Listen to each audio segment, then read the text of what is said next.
Hey, good afternoon, everybody. Tom Stewart here. I am with Liz Trotter. This is, I guess, the Christmas Eve show for Smart Business Moves this year, even though it's not Christmas Eve. This is the closest we're going to get to it. Yeah, it's Christmas Eve-ish. Yeah. It's our Christmas show, Yes. is what we could say. And we're donning our gay apparel. Yeah, I hope that Denise comes on to see this hat that she sent you and how amazing it is. Actually, my good friend would say it's amazing. It's so awesome. And I had to dump the green screen because you wouldn't be able to see it if the green screen was working. Ho, ho, ho. Linda, I've already been on a call with her today, so she's already seen my cute little Santa and my cute little reindeer. But Tom, I don't think anybody could even notice what I've got going on when they see that tree. I struggle to see anything else but that tree. It's amazing. Am I right, Paul? I know, Denise. It's so cute. All right. And we'll introduce our guest today, Joe Walsh from snowy Portland, Maine, which is probably about as close to the North Pole as I would want to get anyway. Well, closer than any of us. Yeah. That's right. We don't have to go very far. Yeah, thanks for having me. I had to leave the call for a minute to go grab my hat. I didn't know that there was a hat, that hats were allowed. This is great. I need to figure out a way. This is the hat I wear when I'm putting the Christmas lights on my house. So. Oh, it's so cute. Oh, okay, you guys. Speaking of Christmas lights, have you ever seen the permanent Christmas lights that they have? House lights? My son-in-law just put them up on his house. They're amazing. They're permanent, and you can change every bulb. Each bulb you can change to any color. So you can run like Valentine's Day and 4th of July and Halloween and any color scheme that you can think of, you can do on these lights. I'm like, they are so amazing. Oh, that's cool. And you can do them in any, so they can run, they could flash like in chunks, like red flashes, white flashes. I'm having visions of like Christmas Vacation. I mean, is it like just does the power meter spin when because he has them on? It doesn't really sound like it, but there's a lot of peaks on his house, and so all he has done is just the peaks and around the house. So it's very I don't know the word. Tasteful. It's not over I'm the thinking top. it's kind of sedate, but not entirely. Yeah. So his neighbors don't talk about him. Okay. No, and that the first house, their house is the first house you see in the neighborhood. So everybody loves those lights. Yeah, they're amazing. But if you haven't seen that, check them out. I'm just laughing thinking about like that hat being Tom's strategic planning hat. Like that's the hat he puts on when he's like goal setting and trying to look forward for the year. So let me put my thinking cap on. I think this is how the sausage is made. For him. We got to figure out a way to make that little puppy stand up though. Stay standing. Yeah, we'll work on it. It needs something in it to kind of like stabilize, That's what it. Yeah, like it's sticking there. Is anybody on the call crafty? Maybe you could send it out to somebody on the call and they can fix it. I am. I'm very crafty. Send it to me. I can fix that little thing. Get it to be a little taller. Yeah, it's cute. All right. Well. Joe, it's awesome having you here for like our last show before Christmas. That's kind of special, and you've been a regular contributor to Smart Business Moves. And I guess I could almost say over the years, it's been over a year anyway. Oh, 2 years now. It's been 2 years, I think. Yeah, it was just when you said years, I thought, it's getting close. Yeah, years. I guess we started doing this back in March, maybe. Yeah, March. 2 years. Yep, good call. I don't remember, but I thanks for the invite, and I'm excited to be here, and hopefully I can share some things that will be helpful for some folks. And I really owe Tom for inviting me because it kind of forced me to get my planning process for next year underway. So nice. When Tom invited me, I said yes because it's going to make me do it. Yeah, so That's good. Got the ball rolling.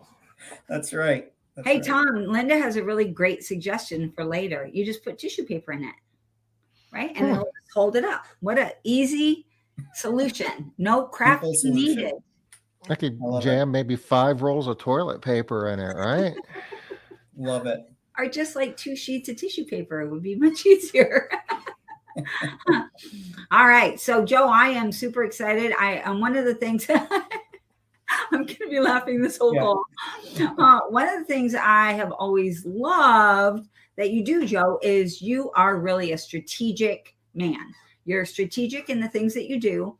And so I'm looking forward to hearing about your strategic planning. I know that you do some planning and budgeting and how you go about it. Usually when we hear people talking about their planning and their budgeting, they speak, yeah, me too. I meant tissue wrapping paper too, Linda. But usually they speak really broadly in terms of things like, well, I think about, how much money I want to make next year. I think about, and so I'm guessing, maybe not rightly, but I'm guessing that you attack it from a pretty strategic angle. You have an idea, you probably have a little bit of an outline or something. Yeah. Yes. Yeah, I definitely do. But also I think a lot of planning, like my planning also starts with very simple objectives. Like, for example, you can just, some years I'll start with, I need to make this amount in my business next year. And that amount dictates everything else, because then you can just play around with the numbers to figure out how to get to that amount. Yeah. So, yeah, I mean, I start a lot of planning years that way. And, a lot of times too, I mean, I have a process that I follow in general. And I did jot down some notes about that process while I was going through it this time around, just in preparation for this call. So I thought, that I could share kind of how I approach it. But honestly, I do go into it with some idea of what I want to achieve, but I always come out of the planning process with something a little bit different than I thought I was going to. So, like, I think it's really important to enter the planning process with an open mind and not be married to any one particular idea or one particular way that you're going to approach a problem. And also, I'll just say that I try to keep the process as simple as possible, because planning is necessary and I think it helps keep you on track. But we all know that the first day the plan hits reality, it starts to change. So, I think that you don't want to spend, I've learned, I used to spend way more time doing this and it's just not worth it. So what's the saying? Man plans, God laughs. I mean, like that. I feel like that's like the man, we plan and the industry laughs. It's like, yeah, you're cute with that. Well, yeah, the world laughs at us, or let's see how that plays out. COVID's laughing at us, whatever it is, now COVID's part of it too. So somebody's laughing. But it's really no different than any other unexpected. I mean, it is different, but now it's just kind of becoming a part of what we're dealing with. So, would it be all right if I just kind of jumped in and started to talk about what I do? So, I was gonna put this. Yeah, the only thing I have written for this part is on my whiteboard back there, and you probably can't read that. So I'll just start by explaining that the first thing that I start with is looking at the previous year and the goals versus actual. So it's a great time to take stock of like what last year looked like and how we did versus our goals for last year. And I am not as disciplined as I think I'd like to be around revisiting those goals every quarter, because again, you get pulled off track, and I think it happens to all of us. But I definitely at this time of year, I go back and I look at, how did we do goals versus actual. I look at the main goals that we set the previous year, but then I'll also look at some other metrics that I feel are important, but maybe like we weren't totally focusing on. So like here's just a sample one here. So like this would be other KPIs. So it's like stuff that we're looking at that's not necessarily our main goals, but we've got like revenue, which believe it or not was not a main goal last year. I just thought things were too unpredictable and we were shooting at other goals. But unplanned absence rate, shift capacity, which is how we measure our total capacity. It's another way of saying full-time employees, I guess, but a more useful way in my experience. A customer count, customer retention rate, and our scorecard rating in Made Central. So those are some other metrics that we look at, but we didn't have them set as main goals last year. So I kind of look at everything together and just take a snapshot of the business and see how we're doing. And what I'll do is this summary document that you see here, it's actually just last year's goals document, and you just add a column. So I try to keep it simple. So I'll like create a document in Word with a table, and it's got all my goals on it. And I never have more than 3 main goals. And then when you want to create your goals versus actual, you just add a column. It's that easy. And you just share it with Say that again. You only have three main goals? 3 main goals. Yeah. For the entire year. Yeah. So actually, let me just, can I share my screen? Absolutely. Here. So it might start looking something like this. These were our actual goals from 2019. Not sharing yet, Joe. Yep. There we go. All right. So I'll hide this for now. We're going to get to that, but just do one thing at a time.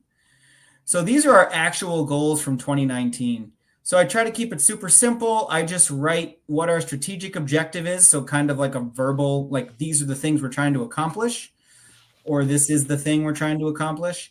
And then the KPIs are how you measure that thing. So how do you know you're getting there? And so our strategic objective in 2019 was to stabilize the business, specifically reduce our unplanned absence rate. So that's call outs, basically, reduce employee turnover, and reduce injury rates. Those were our 3 primary goals. You'll notice revenue isn't on there. Now I pay attention to revenue. We look at it at least once a week very closely. And then I probably check it another couple times through the week. But revenue is definitely something we look at, but it's not in our strategic goals for the year.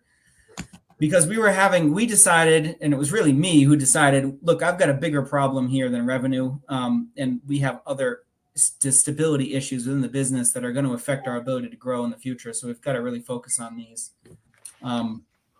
So spelling mistake there. Look at that. See, 2 years later, still finding spelling mistakes in my work. But anyway, so these are our goals. And then a little bit on the bottom, I like to add this for my team about why we're focusing on that particular area. And this is kind of part of the process when you're setting the goals. So like in December or maybe January, kind of why are we focusing there? So you just explain a bit here about why, and just 1 or 2 sentences. We don't want a novel, just 1 or 2 sentences. Why are we focusing here? Make it easy to understand. And it's like the why is important for people, you know? Yeah. And so it's like important when you're leading a team that to understand why am I focusing on this? And sometimes have to be reminded, and you often have to remind yourself too. So I put that there as much for me as I do for my team. And then we discuss tactics. And I mean, that's a broad base outline of the strategy part of the process. There's a financial part of the process that goes on as well that's parallel to it. And I think for most people here, you're probably doing your own financial planning, or maybe you have an outside person who helps.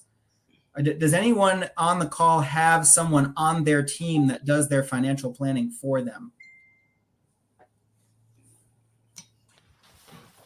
When you say financial planning for them, I mean like projections. I don't mean bookkeeping. I mean like looking ahead to the next year and projecting. Oh, like their budgeting. Yeah, it's like projections and budgeting. Yeah. Because I'm assuming everyone here is doing that themselves. So I'm kind of going on that assumption. Yeah, I think it's a safe assumption to work with, especially with our typical audience, Joe. Right. Every once in a while, we'll come across somebody that is doing something different. But I think that's a great assumption to start with. Yeah.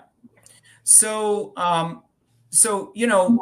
basically, when you're looking at the previous year, so like let's pretend that we're meeting about these goals and we're wrapping it up for the year. There is a meeting, like a meeting format that I follow, and it's very simple. I'll just drag my notes up onto the screen here, and I'll zoom in so hopefully folks can see it.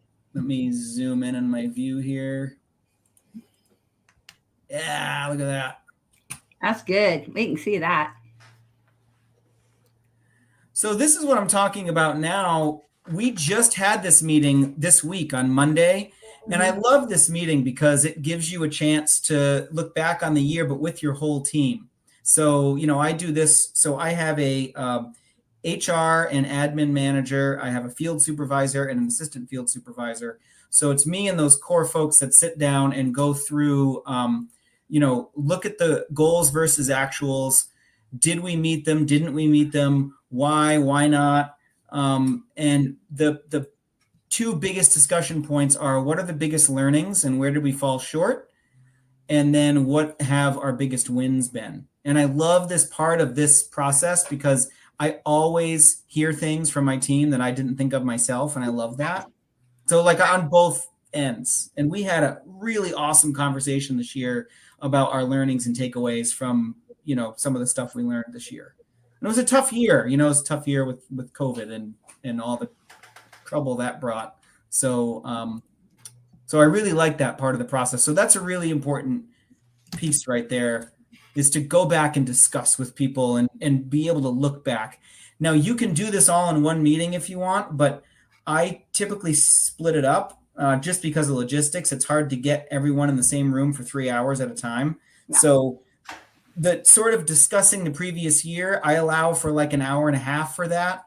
We took an hour and 20 minutes this year, but you don't want to kind of rush the conversation. People need to have time to wrap their head around what's going on with the business. And then there's a little bit of a teaser for what's coming in our next meeting around strategy, which is going to be looking ahead to 2022 and looking at our goals and doing the tactics. And that's when you bring out this document for the next year and you go, okay, these are going to be our objectives for the coming year. These are what the numbers are. This is why we're focusing on that. And then let's talk about how we're going to get there. And one thing that's important too is I always send this around at least 3 or 4 days in advance of our strategy meeting, because you want to give people time to look at it and digest it and understand it. So what I did this past week, for example, is when we had this recap meeting here, I presented next year's goals during the recap meeting to give people a chance to expose them to it, and also give me a chance to see how people are reacting and see where there might be some discomfort, and so we can already start moving towards solutions. So I love giving them that time to process, because a lot of people need that time to process to be able to bring their best ideas. So I love that. Yep. So that's been huge. So I did the recap meeting. Yeah. And then next, so we can't do it next week because of the holiday. We're understaffed. So I have actually my field supervisor and my assistant field supervisor cleaning, which I don't like to do, but it's a holiday week and we like to do everything we can to get all of our customers cleaned around the holidays. So it's an all hands on deck situation. But the week after New Year's Day, that first week in January, we're going to circle back to the strategic objectives. These aren't our actual objectives. These are old, but we have a new set for this year, and they already have them. They know what they are. We've had that preliminary conversation.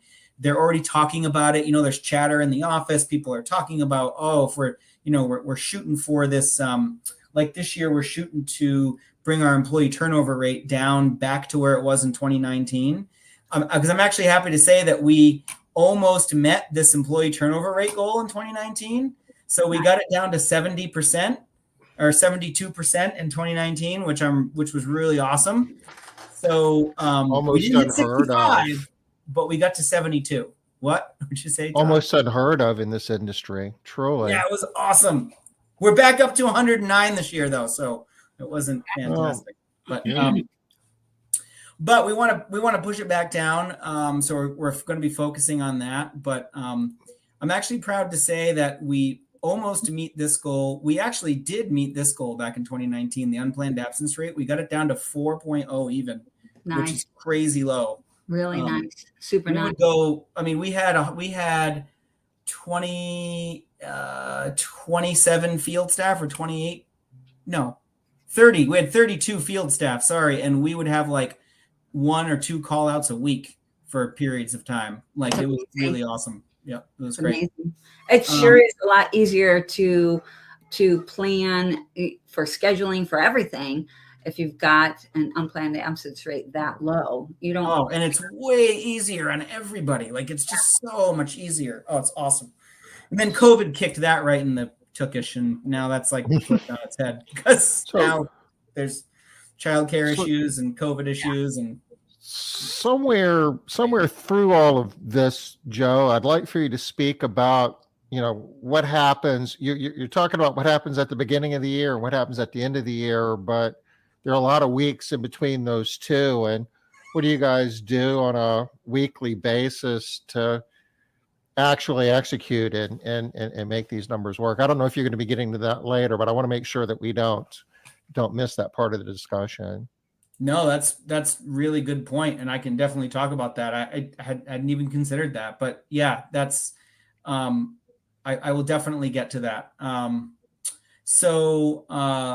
But anyway, that's kind of the annual planning. So we've set next year's goals and objectives. So I typically do that on my own. And again, like we talked about at the beginning of the call, company goals are really often intertwined with my own goals. So, it might be the amount of money you want to make. It might be, I want to take a bunch of time off this year.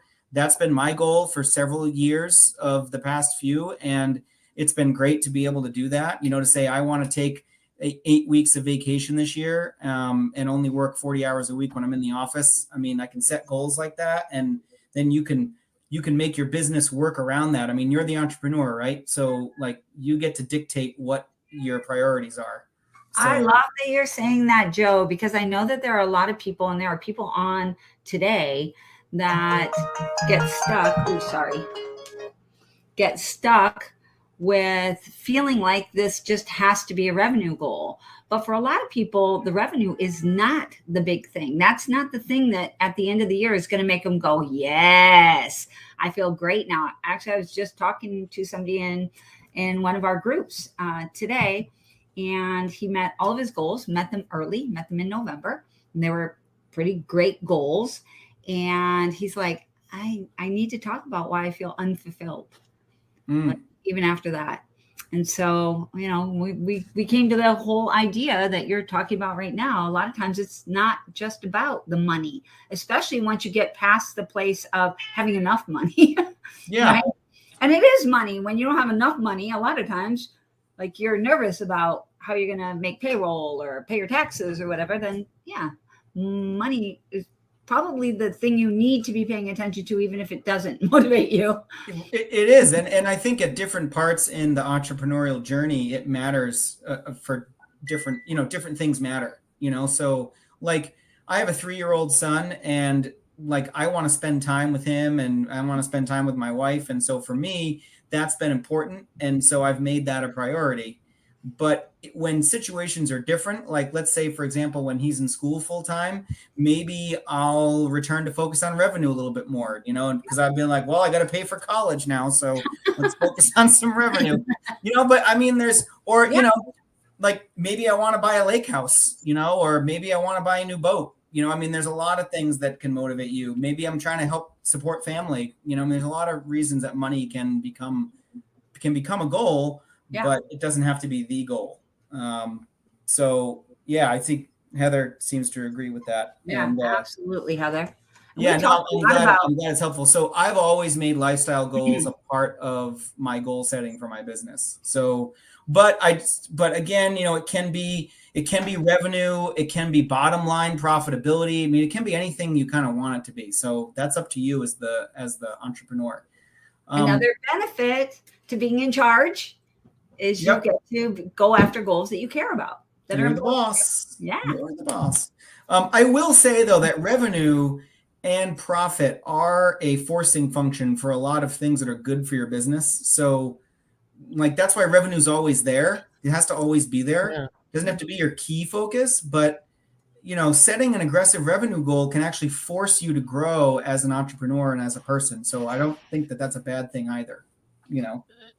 Yeah, I was kind of wrestling with that. I mean, certainly, you know, food and shelter kind of presses a lot of decisions until you get beyond that. But you know, you've got a lot of different things that you can set as priorities beyond just being profitable. But kind of as a byproduct, could you argue that you almost have a fiduciary responsibility to all your stakeholders to drive profit, because it's with the profit you're able to make better jobs and provide a better business, provide better service. It's like it's like the fuel that makes everything happen.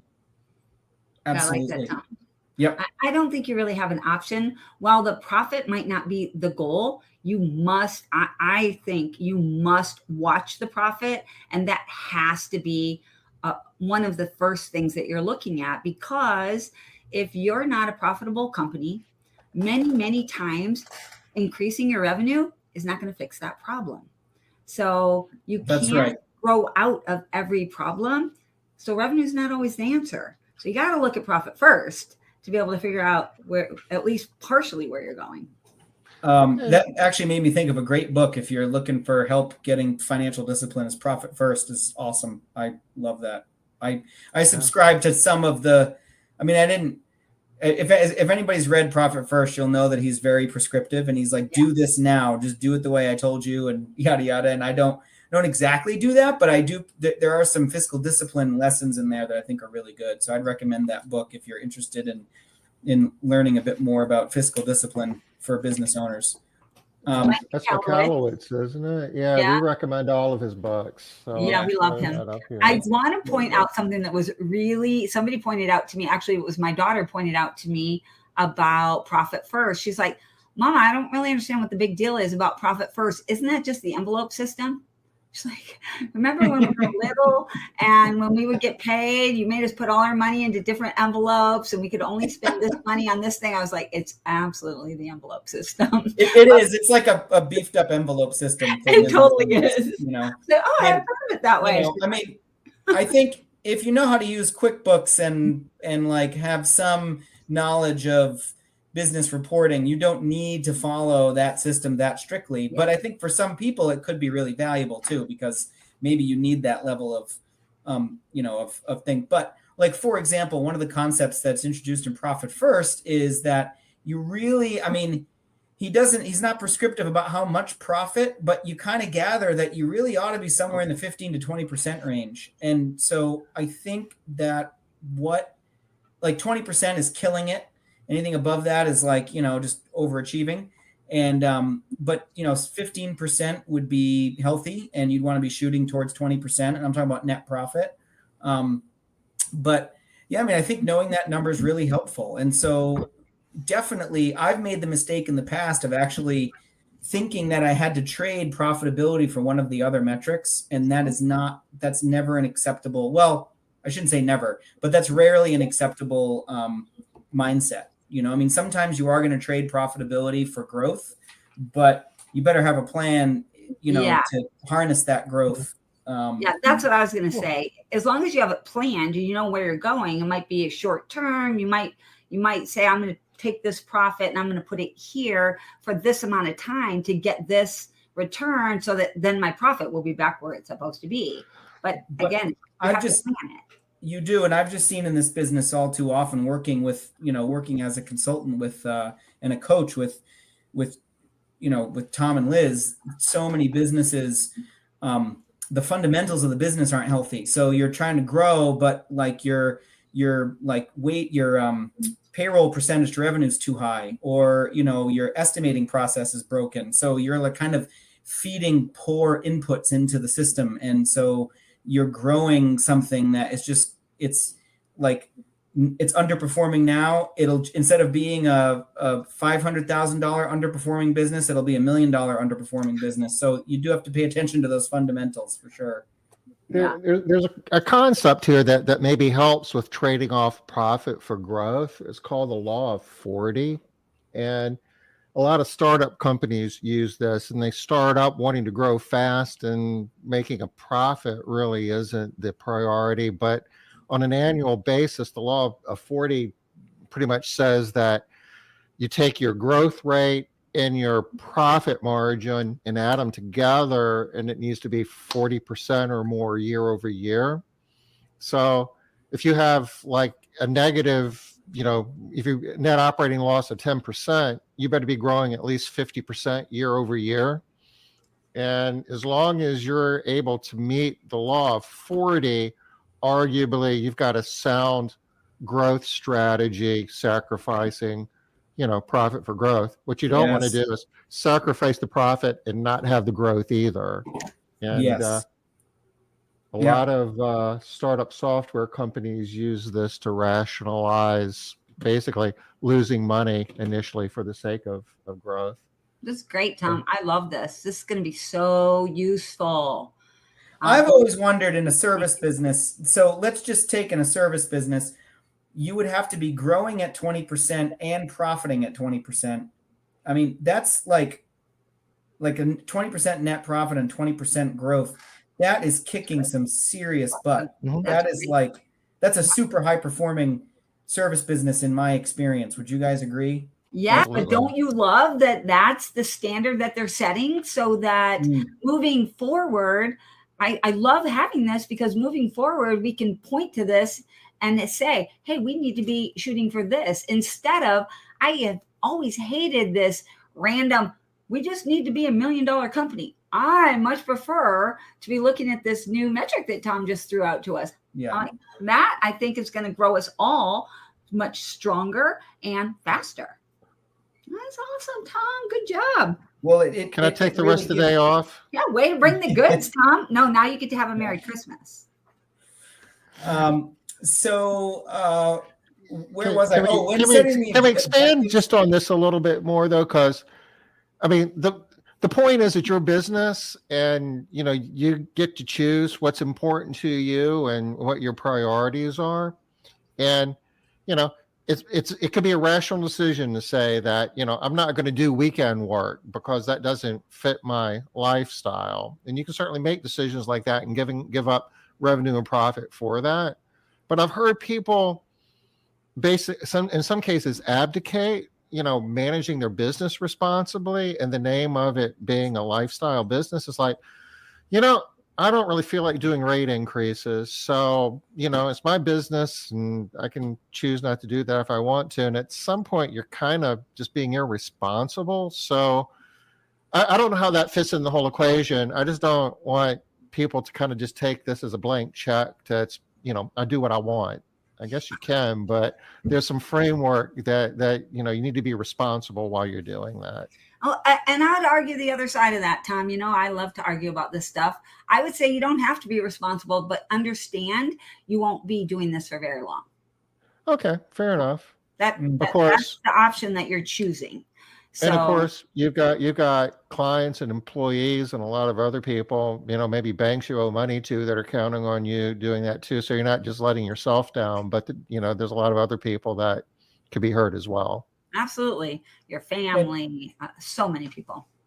And just my take on that would be that you need to shoot for a 20% net profit, and that the bottom line you should allow yourself is 15%, unless you've got you're meeting the rule of 40. I think if you're growing in such a way that, I didn't make any money this year, but all the extra money was going into advertising and growing and hiring and all that. I mean, if you have a plan, that's fine. But, I always shoot for 15% as a floor 15% I use as my floor and 20% is my target for profitability. So just kind of throwing that out there. So, how is the business constrained? Focus your effort and goals there. I mean, I know it seems obvious, but I think we as business owners get distracted by shiny objects, and particularly you'll hear a great idea that somebody has, and you'll be like, oh, I need to do that, or I wish my business did that, and you kind of get distracted. But focus on where the constraints are in your business, and your particular constraints are going to depend partially on what your goals are. So, if your goal is more time away from the business, then a constraint could be management capacity. If it's growth, the constraints are most likely in the sales or staffing side in one form or the other. And that's kind of the foundations model of the cleaning business, right? Is that you've got staff inputs and client inputs, and you're just putting them together. So if you're having a growth problem, you've got a restriction on one side or the other of that. And it could be a structural issue. It could be a lot of different things, but that's kind of, you want to look for your constraints and address those. And then this is goal setting. It's an art, not a science. I know you can do whole classes on this, but just real quick, goals should be realistic, but challenging, and based on an honest assessment of your team's capacity. And lastly, keep it to 1 to 3 main objectives. Just avoid the temptation to set like 10 goals just because you have the data. So some part of the art of this is figuring out what are the 3 and picking them effectively. That And just takes A large part. Oh, I would argue that's a large part. Yeah. But do you do that for like the entire year? I've seen, a variation of that is pick 2 or 3 goals and say, this is what the focus is going to be for the next 3 months for like Q1. And maybe one of those goals carries over to Q2 and one of them falls out and a new one's introduced. Have you ever seen that as an Definitely. approach? Yep. Okay. In fact, I could just add that in there. Can make them quarterly or annual or anything in between, really, if you want. Depends on how quickly you want to, it depends on, I think part of it depends on what you're going for. But yeah, I think the more nimble you can keep this, the better. Yeah, absolutely. Very good point, Joe. Hey, Tom, could you share, I know you're good at going in and finding the link to a 12-week year. So we have been using this structure in our strategic success groups where everybody sets an annual goal, but then it is broken down into, and when we use 4, so 1 for each quarter, the 4 things that you're going to need to do or change to get there. And then we just work 1 quarter at a time, 1 quarter, 1 quarter, 1 quarter. This book here, Liz? Yeah. That's it. Awesome. I think that's the field guide, but if you go there, that's good enough. People can see what it is. And that's helpful too. It's like a workbook. So, I love the idea because I like this thing that you said, Joe, nimble. I like that word nimble because you are going to have to change. It's what we were saying in the very beginning. What did Paul say? Like, everybody has a plan until they get punched in the face. Right? Yeah. The different things. So that really is people worry too much, I think, at least a lot of the people I work with, about getting the right goal written down. And I just push those people toward just get a goal written down because we're going to tweak it as we go. You're going to be working that goal. And once you've worked toward that goal for a month, you're going to find out, oh, this is how it needs to be modified. Oh, this is what I really need. Oh, I don't really care about that thing. Right. So I love that word nimble. I don't think we've heard it in context of goal setting yet. I think it's the perfect word. You got to be ready to just change that goal. Yeah. Change it and modify. And it's awesome. Then I just have a note here about financial projections. And this is a lot of words, but basically I'll just pull up a projection sheet. So this is a little sample one that I did up. And this one is the input for this would have been a profit and loss report from QuickBooks. All right. So it's very simple. You take your profit and loss from last year, and it becomes, well, actually it would be year to date. You kind of want to take it from the current year that you're in, so you can look at next year. So you take your profit and loss from your current year, and it becomes next year's budget and projections. Now, there's some funky math you have to do, because like I do my planning in December, and we're only 11 months into the year, so you kind of have to project what you think you'll end the year at. But at that point, you're so close that I'm usually within like a few $1,000s for my bottom line on my projections when I do them in December, because you kind of have a good idea of how you're going to end the year. This is a really good point to be hitting on again. Derek, I think, brought this up the first week of this month, because so many people don't do it this way. They set their goals and then they set their budget on what they're going to spend based on the goals for the future that they haven't earned yet. Yeah, you haven't had it yet. So Yeah.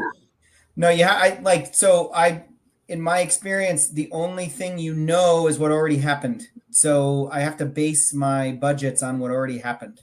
So yeah, that's how I do it. So basically I just take, now what I'm pretending here is that this is like a $1 million business. Congratulations. We made $1 million this year in gross. That's great.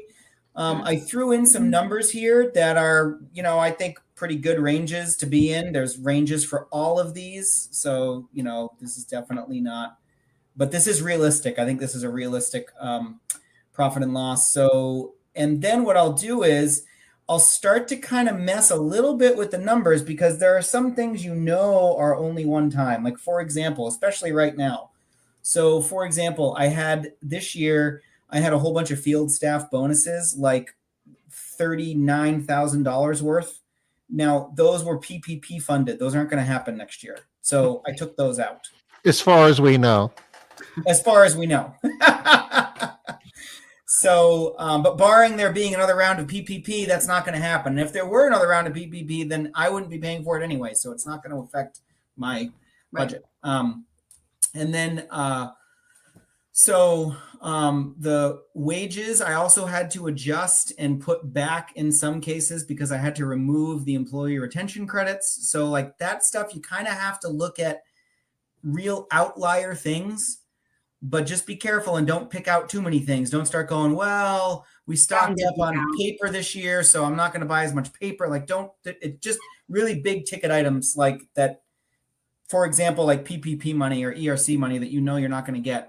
And if you do, great, it's a bonus, but you can't plan on it. And so you benchmark everything back. So anything you see with a peach thing is an input that I made to change the numbers from last year. So same thing here. Somebody on here, Joe, asked if you would be willing to share what you are sharing here on the screen, the different documents. Are you willing to do that? Wait, share what? Like this little example that you have that you've made up, your little annual planning. I think that's what she was talking about, was Heather. Oh, like share the actual document. Yeah, definitely. Oh, yeah. Send them over to Tom, and then he can put them in the group to be shared or something. Yep. All right. There you go, Heather. We can do that. Thank you, Joe. Yeah, no problem. And so basically, these are my numbers. Oh, we did 16.42% this year. That's great. Now let's see. I have gone in and projected that, I'm just going to take a scenario and say, my goal this year is to make $200,000. Okay. So let's just see what I have to do to make $200,000. So, and then I just start changing this number, and I'm messing around with it. And what I would actually do first is make a copy. So, I mean, it's a pretty simple process. You have to be Excel, So I just go like this. I just make a copy. I move it to the end, create a copy. Boom. Now I have my, this is my base, which is what I did last year. And then this will be what I want to do next year. So now I just start messing with the number. All right, let's see what happens if I increase this to 1,250,000. Let's see how I did. You'll notice that all my variable costs are responsive to this amount.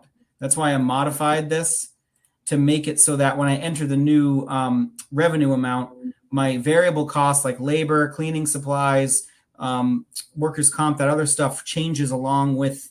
It's all anything that's tied to the amount that you pay out in labor, or that's tied to the amount that you do in revenue. You have to increase right along with your revenue. And then boom, you come up with a bottom line number, and you can kind of see how you would do. Wow, I'll actually make $300,000 next year if I can hit this 1,250,000 number and not change anything else. That's pretty awesome. So then from there, you can start backing up your financial projections. Nice. Boom. Boom. Boom. Boom. Done.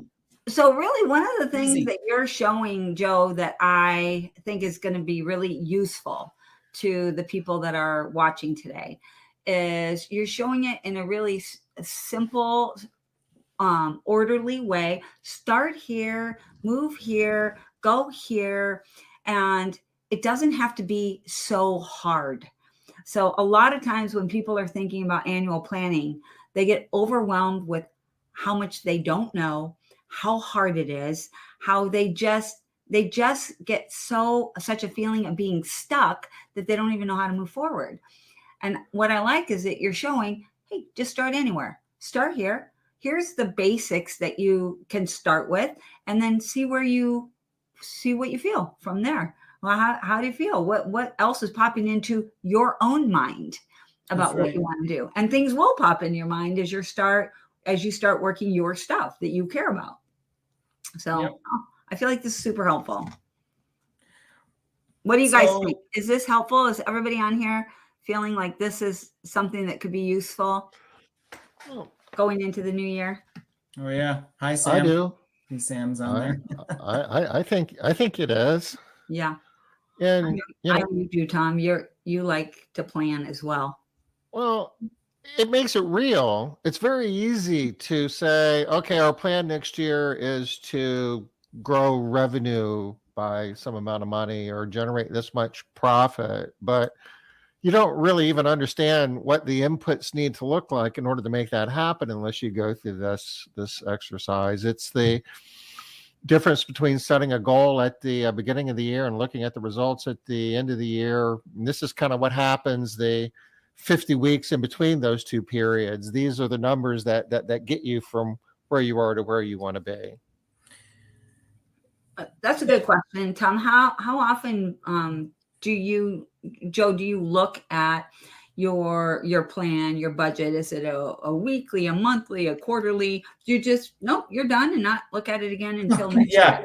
So I do want to get to that. So let's say, you've done your financial projections, and I usually do a conservative scenario and an aggressive scenario just to see how things might play out, and know that I usually land somewhere in the middle. So, this 24% down here looks a little high. So there's probably another variable cost that hasn't been changed up here. But basically I'll do those two scenarios, and then I'll know I'm going to land somewhere in the middle. And then I check these reports monthly, from QuickBooks, and I look at how we're doing. I really like looking at things as a percentage of revenue. So that's a report you can run in QuickBooks. It's very easy, and it's easier than looking at the actual numbers, in my mind. And then we have a meeting rhythm in the company. So we meet. There's a meeting rhythm so that everyone is regularly reminded of what we're working toward. So we have. Let me see. I can actually just pull up one of our meetings here. So I use OneNote to keep track of everything, and this is a strategic planning. But let's look at this. So you can see us talking about strategy. So let's look back here at some point. So this is a template for a weekly meeting. So this is part of how we stay on top of it throughout the year, is we have a meeting every week and we review how we're doing on all these goals. So like this year, we're looking at employee turnover. So on a weekly basis, we look at employees lost quarter to date. Because you have your annual turnover rate, but really what's going to make more sense to people in the moment is how many people did we lose so far this quarter, because that is more real, and then like days missed due to work-related injury, we track that. How many clients have we lost quarter to date, et cetera, et cetera. So this is all part of our weekly meeting rhythm. This happens every week. It's myself, my HR and admin manager, my field supervisor, my assistant field supervisor, and we sit down and we do this. And then we have one-on-ones with each of those people. We're doing it every other week right now. You can do it every week or every other week. And then those one-on-ones are opportunities to work on their responsibility areas and help make sure that they have the tools that they need, and that they have, if they're struggling or if they're losing focus, it's a chance to help get them back, rowing in the same direction. So that's the kind of the one-on-one portion. And that's kind of our meeting rhythm that we use throughout the year to stay on top of staying focused on the strategic goals. And then we'll have like project meetings if something special comes up that we realize, okay, in order to meet this goal, we have to change this thing that's kind of a project. Then we'll have a separate series of strategy meetings for that, So that's how we stay on top of it through the year. Does that answer your question? Yeah, sure does. Yeah, absolutely. I think that's something also that people struggle with, is this idea that I don't want to have too many meetings. I don't want to have too little meetings. When should I be looking at this stuff? And I think it kind of goes back again to get started and what's working, and start seeing what's not working, and just keep focusing in on improving whatever it is. Started, but I mean, honestly, there are some best practices. I mean, you really should be having if you have a management team, you really should be meeting with them at least once a week, and with an agenda, with a set agenda. So that really should be happening at least once a week. And if you have direct reports, you really should be having some kind of one-on-one with them on a regular basis. Otherwise, you're going to lose track of what they're doing, and you need to maintain that.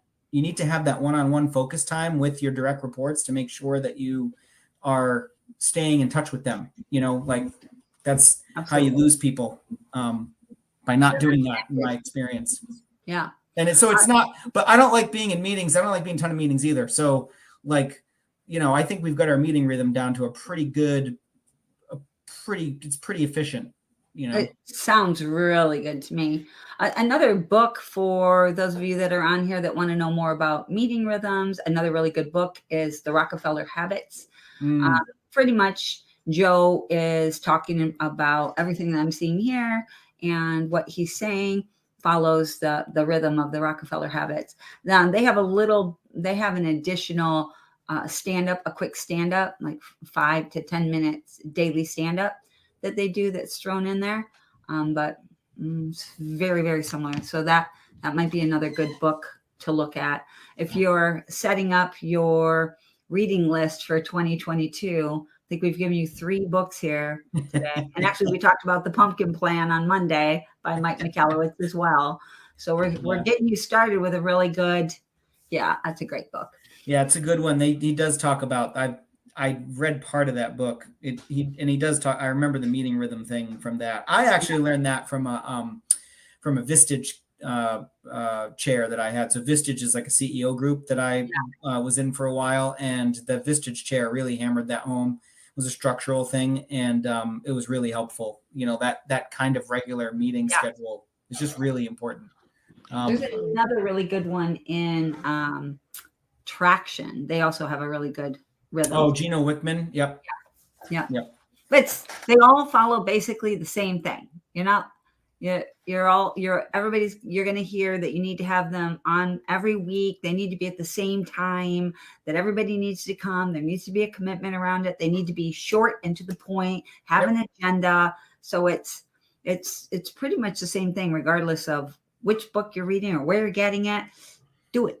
Just do it. In fact, I'll tell you that one of the things we realized this year is that and so we're implementing immediately is and I'll keep this brief because I am seeing that we're getting up to the end here, but we recognized recently, and I don't know why we didn't think of this, that our the people who do training for us, like our frontline trainers, are not part of our meeting rhythm. So we actually get feedback that our cleaning technicians in generally speaking, kind of love not having meetings to go to. And that's a change since COVID, because we used to have a stand up every morning with everyone. And that's a change since COVID that our like more seasoned employees really appreciate. And I don't really have any intentions of changing that. It seems to work really well in that particular case to just have them doing their to not have a daily stand up. But for new people, we're recognizing they do need that daily touch point, because otherwise they feel totally disconnected from the company. And, we're really trying to drive down that turnover number, and we're losing all of our people in the first 6 months. And so, that's something we're going to be working on. So just an example, we're talking about meeting habits, and, it's like, for some reason I thought that didn't apply to the people working in the field, but it does. So, it's kind of good. So, just to wrap up, we'll be doing this in 2 weeks. So we're going to present the goals and objectives, and then we're going to get into discussion and problem solving. So they actually already have the goals and objectives. They know what they are. They're already coming. People are already coming up with ideas. I just had a great ad hoc conversation with my HR manager this afternoon about how to drive more applicants to us. We really need to increase our applicant numbers for next year. And so we're already having these conversations, but when we come to the table for this next meeting, we're really going to be talking tactics. And this is where I really focus on the next quarter. When I'm doing tactical stuff, like, what are we going to change? I used to try and make a year-long plan and all this kind of stuff. It's totally a waste of time. Like, I just focus on the next 3 months. And so, I guess I do set goals for the year, which could change, but the tactics, which is like, how are we going to move the needle on this? Yeah. That's a 3-month plan. That's like something that, because it has to be stuff that you're starting like tomorrow. You can't be like, oh yeah, in March we'll do that, because guess what? It's never going to happen. You have to start the stuff now. So that's absolutely that's a big push that they talk about in the 12-week year. It's the reason why focusing in on just those 12 weeks is you get the same pressure that you get in the last 12 weeks of the year. Everybody knows that in that last quarter of the year, everybody's like driving on the goal. Well, you need to be doing that all year long. Yeah. Every quarter, you need to be driving like that. So, and an advantage to that is you get a win every quarter, or at least ideally you would get a win every quarter. So, yeah. And so this year I'm going to be working on breaking down those bigger goals into like kind of chunks per quarter, meaning like more meaningful. Like this quarter, we have to save 2 employees, so if we would have lost 6, we can only lose 4. We need to save those 2, find those 2, let's save them, like I'm going to really be working on that as part of my leadership to try and really be very specific about what it is we need to focus on. Samantha has a question here about virtual meetings with techs. We actually don't have virtual meetings with our techs, but it's something that we've been talking about. Like, geez, how can we get everybody connected? Because that's something that it's the new techs that miss that connection. They don't ever get it, and so they're not engaged. So we don't have a tool for that. Like internally, when I meet with my management team, we meet remotely a lot. And we just use Google Meet because we use Google Suite in our G Suite in our office. So we just use Google Meet. But I don't have a tool to meet with the teams. We are at the top of the hour, and Joe, if you want to share any of this, if you just want to get it to me, and I'll make it easy. If anybody wants copies of some of what Joe's sharing here, you can just drop me an email. Yeah, no problem. I'll send it along. My email's time. I want it. It all sounds great to me. You have to send me. You'll have to send an email to tom@maincentral.com and ask for it, and then I'll send it to you. Send it to me at the same time. Copy. Say, I helped today too. Yeah. Okay. And I think it's important actually to add in that you've got to follow through throughout the year with some kind of meeting rhythm. So, I may put a note in there about that. It didn't even occur to me to mention that today because I'm just thinking about this part of the process. But Yeah. this process I'm talking about is meaningless if you don't follow up with a regular schedule in your company to make sure you're looking at these things. So I would have to say that I have seen this system really great start, great, ideas and motivation. Everybody's pumped up, and I've seen it fail more than I've seen it succeed due to it just not being done, just not being looked at again, just put up on a shelf, just stuck there somewhere. So 100% in agreement with you there, Joe, about yep. the and I know we're at the end of our time, but I want to say one of the things I figured out is that in this business, for me, what was causing that was the instability. And so because you were putting out fires all the time with so many people calling out and so many people quitting, it made it really hard to be strategic. And so that's part of the reason that we focused on stability in the first place, because it makes it way easier to be strategic and have a meeting rhythm and stick to it. So you're not like, I know I'm your manager, but I have to clean today because we're short-staffed again and we don't have anybody to cover it. Yeah. Good And point. we can't cancel on Mrs. Jones again. So I'm going cleaning. I'm cleaning. Yeah. So all right. Well, thank you so much, Joe. Thanks everybody that was here today. Happy holidays. Merry Hi, Christmas. Diane. Happy holiday. Yep. And yeah, happy holidays to everybody. And Joe, as awesome, very, very awesome. This is good stuff, and so wonderful, Joe. Thank you so much. You're one of my favorite CEOs, truly. I love hearing that. He says that all the time too, Joe. That's not just a. I tell everybody that listens to me that when you're not. Yeah, I say that when you're not even there, Joe. He does. He says it all the time. I've heard it a lot. Yeah. Well, I really appreciate it, and the feeling is mutual. And it's really great being on as usual, you guys. We'll catch up soon.